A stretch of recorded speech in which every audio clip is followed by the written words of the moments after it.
Hey, hey, hey there, gorgeous. This is a very relaxed, chill, get ready with me style video. I haven't done one of these in a while, so we're just gonna have a chit chat here today. I already have my moisturizers and eye primer on. I'm using a new palette that I have been using and I really like it. This is from Alter Ego Cosmetics. It's their Coastal palette and it's really pretty. Whoop. If I could show it to you.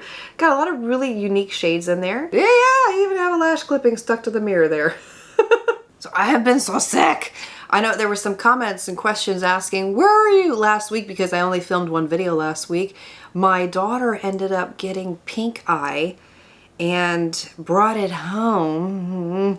And thankfully nobody else in the house got it, but I did. So, this was the pink eye that just would not go away. We had to go to the doctor for it finally. I mean, usually I treat pink eye with silver solution and it's gone pretty quickly, but this was just on and on and on and on. And the doctor said that it was more bacterial, so we had to do the whole antibiotic.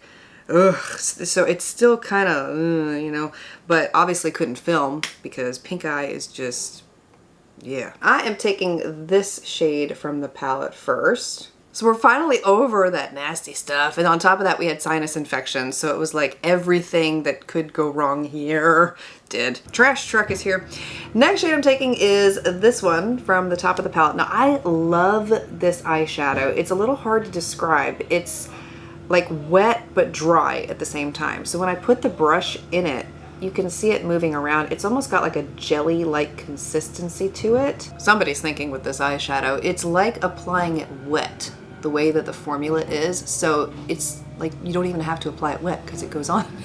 But it doesn't have any fallout to it. It's awesome. I wish all glittery eyeshadows applied like this. Isn't that gorgeous? It's my favorite eyeshadow in the entire palette. And it doesn't leave your brush feeling wet. You would think that it would, but it doesn't. The next shade that I'm taking is the one called Cocoa at the bottom of the palette. This is a deep brown. And I'm going to apply that into the outer third. I love, love, love this combo. This has been the combo that I have been wearing since I started using this palette. Then I'm taking a fluffy brush and using that to blend the excess up into the outer V. And then blend, blend, blend, blend. I'm also going to use that dark brown as eyeliner. I'm going to apply my brow product. I'm using the NYX Lift and Snatch. This is in the shade Caramel, I think. So I wanted to talk about two of the greatest obstacles we face when we want to do something new. And this is just a revelation that I have received that has really been helping me. It's things that I have struggled with, so I'm speaking from experience here. Lord knows I am speaking from experience. The fear of failure and perfectionism are the two greatest obstacles you will face when you want to try something new. And I mean, something new can be anything. It can be having a baby. It can be getting married. It can be starting a job. It can be starting a business. Anything that you want to do that you've never done before, you're going to come against one of these two obstacles, if not both. There are so many videos I deleted on YouTube from when I first started because of this perfectionism thing that I was dealing with. And it's still a struggle today, but what I've noticed, and what you've probably noticed too, is that I've started leaving a lot more mistakes in and just learning to be myself and saying, oh, you know what, forget it. Forget it. Because the goal of fear of failure and perfectionism is to stop you. That's the goal. They want to stop you from moving forward, from advancing, from discovering something new, maybe uncovering a talent or a gift that you didn't even know that was within you. Fear of failure and perfectionism are there to try and stop that gift or that talent from coming forward. I'm using the Neutrogena Serum Foundation here, by the way. Now I know where my issues come from, and this may be true for some of you too. I'm going to be applying the Neutrogena Color Corrector and e.l.f. Concealer next. I've never talked about this before, so this will be my first time sharing this revelation with you, is that I was raised by three narcissists. My dad, my grandmother, and my mother. And I've had a lot of trauma, a lot that I've not discussed, I've not talked about it, I've dealt with it. Maybe someday I'll go more in depth on it, but it's been painful. You know, it has been, but there's been things that have come out of it that I carried with me into adulthood. Number one being the people pleasing. Perfectionism was a very big thing because I was the golden child to my dad and the scapegoat to my mother. So I had this performance like persona where I felt like I had to do things a certain way in order to be loved or appreciated, or, you know, and my grandmother was very, very critical. So yeah, it's like I had this whole mixture of stuff that contributed to this perfectionism. So then as an adult, I got stuck in this perfectionism thing where I would go to, let's just say I'd go to make a video, and I'll use the historically accurate videos that I used to do just as an example. When I started doing those, I wanted them to be so perfect. I wanted all of my facts to be perfect. I wanted all of the editing to be perfect, the makeup to be perfect, so much so that I would sometimes get stuck and I wouldn't be able to move forward. And that's why those videos would take so long for me to make and put together, was because I was dealing with this perfectionism, like everything had to be perfect. And all that did was make me stop. And it prolonged the process more than it should have. And you have to come to a place where you're okay with people not liking you. You have to be like, okay, fine, this is me. If you don't like me, that's okay.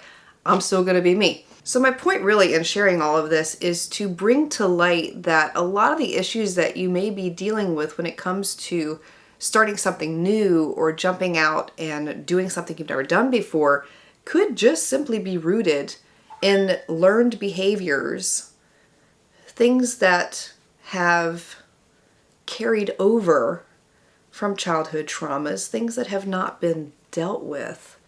And that's when you find freedom. I mean, that's the freedom of it overall, is that perfectionism, fear of failure, people pleasing, all of that is a means to an end. It is a way to keep you enslaved. It's a way to keep you in bondage. It's a way to keep you from moving forward in the things that you are meant to do. I'm not going to sit here and say that I don't struggle with any of these things anymore at all, because that is not true. And I still do find they pop up and try to stop me, especially people pleasing. That's one of the things that I'm still conquering even now. But I've learned that boundaries are something that I've started bringing into my life. And I didn't have boundaries when I was a child. I was not taught boundaries, so much so that when I learned about them and I wanted to teach them to my kids so that they could have healthy boundaries, I had to look them up.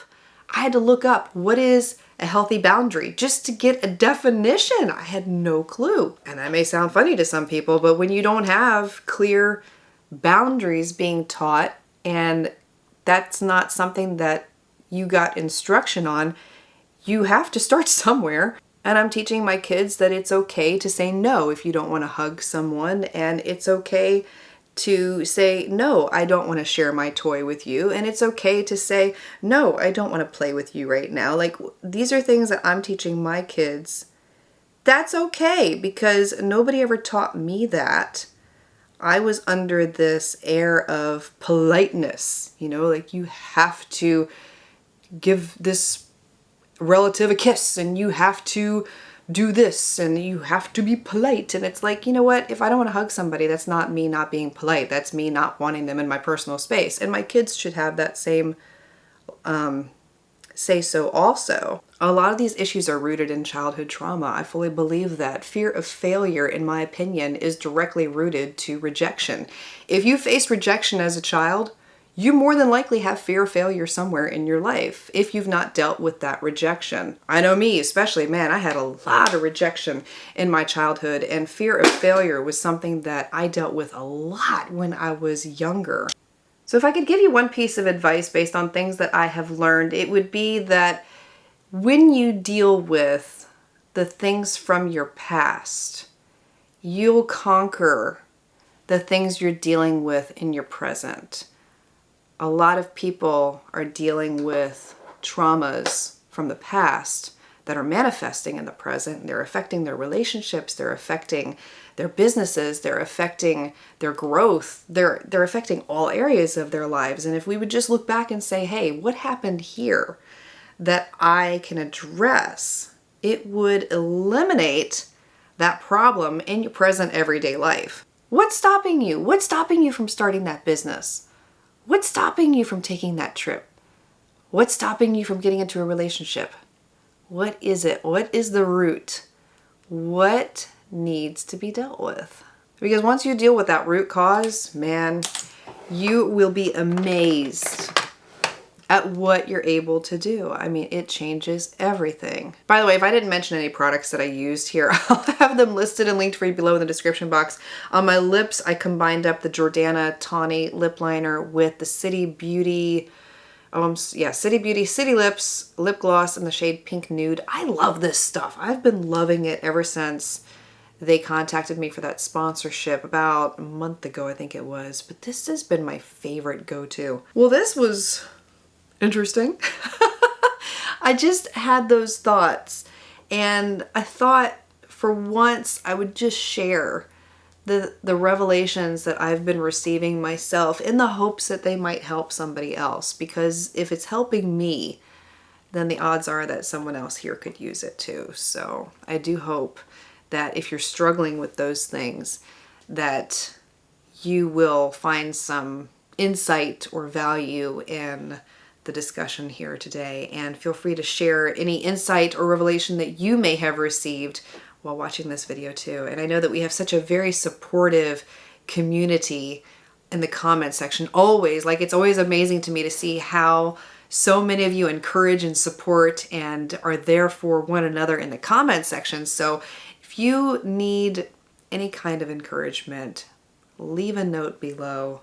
If I don't respond to you, I know someone else will. And I just want to say thank you for being here. Thank you for your input. And let me know your thoughts on this style of video. Maybe we'll do this again in the future. All right. Well, I hope you have a wonderful rest of your day. I speak love, peace, and joy into you and into your home. And I look forward to seeing you again next time.